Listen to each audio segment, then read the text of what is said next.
यतीम का चराग। एक छोटे से गांव के किनारे मिट्टी के घर, खजूर के दरख्त और एक पुरानी सी मस्जिद थी। सुबह फजर के वक्त जब अजान की आवाज़ फिजा में गूंजती तो पूरा गांव जैसे जाग उठता था। उसी गांव में एक 10 साल का लड़का रहता था। उसका नाम था अहमद। अहमद यतीम था। बाप का साया बचपन में ही उठ गया था और उसकी माँ सिलाई करके घर चलाती थी। गांव के दूसरे बच्चे नए कपड़े पहनते, खिलौने खरीदते, लेकिन अहमद के पास सिर्फ एक ही कुर्ता था। वही धोकर रोज पहनता था। मगर एक चीज अहमद के पास सबसे ज्यादा थी, और वो थी दिल की रोशनी और अल्लाह पर यकीन।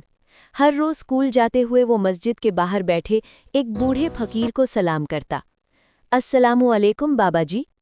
फकीर मुस्कुराकर जवाब देता, वालेकुम अस्सलाम बेटा, अल्लाह तुम्हें खुश रखे। एक दिन फकीर ने पूछा, बेटा तुम हमेशा मुस्कुराते क्यों रहते हो? तुम्हारे पास तो कुछ भी नहीं। अहमद हंसकर बोला, मेरे पास अल्लाह है ना बाबा जी, फिर कमी कैसी? फकीर की आंखें नम हो गईं।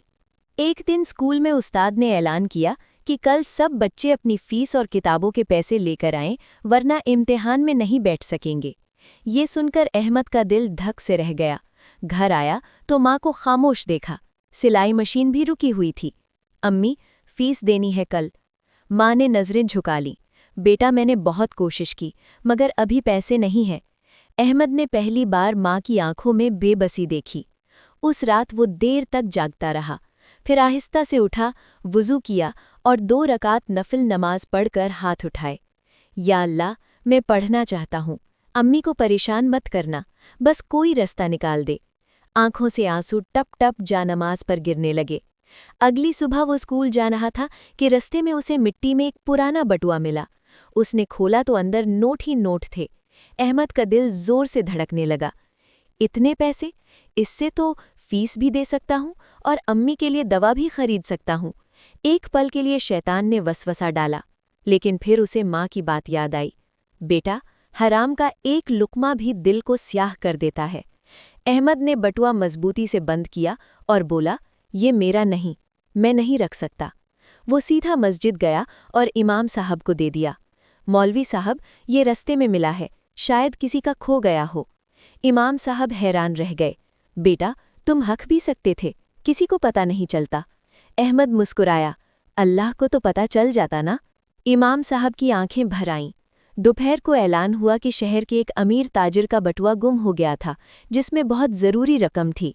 जब उसे अहमद की ईमानदारी का पता चला तो वो फौरन मस्जिद आया। उसने अहमद को गले लगा लिया। बेटा, तुम चाहते तो ये सब रख लेते, क्यों लौटाया? अहमद सादगी से बोला, चाचा, मुझे हराम का पैसा नहीं चाहिए, अल्लाह काफ़ी है। ताजिर कुछ पल खामोश रहा, फिर उसने अहमद के सर पर हाथ रखा।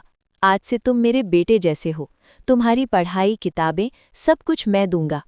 अहमद की आंखों में आंसू आ गए। शाम को वो खुशी से घर आया। अम्मी, अल्लाह ने हमारी दुआ सुन ली और सारी बात बता दी। माँ ने उसे सीने से लगा लिया। बेटा, मैं गरीब ज़रूर हूँ, मगर आज मैं दुनिया की सबसे अमीर माँ हूँ।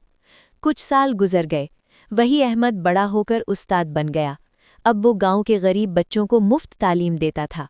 वो अक्सर बच्चों से कहता, बच्चों, याद रखना, ईमानदारी कभी ज़ाया नहीं जाती। जो अल्लाह पर भरोसा करता है, अल्लाह उसके लिए वहाँ से रास्ता बनाता है जहाँ से वो सोच भी नहीं सकता। मस्जिद के बाहर वही बूढ़ा फकीर बैठा मुस्कुरा रहा था। आहिस्ता से बोला, ये लड़का नहीं, ये तो सच में एक चिराग है जो दूसरों को रोशनी दे रहा है। सबक: ईमानदारी, सब्र और अल्लाह पर यकीन रखने वाला कभी खाली हाथ नहीं रहता।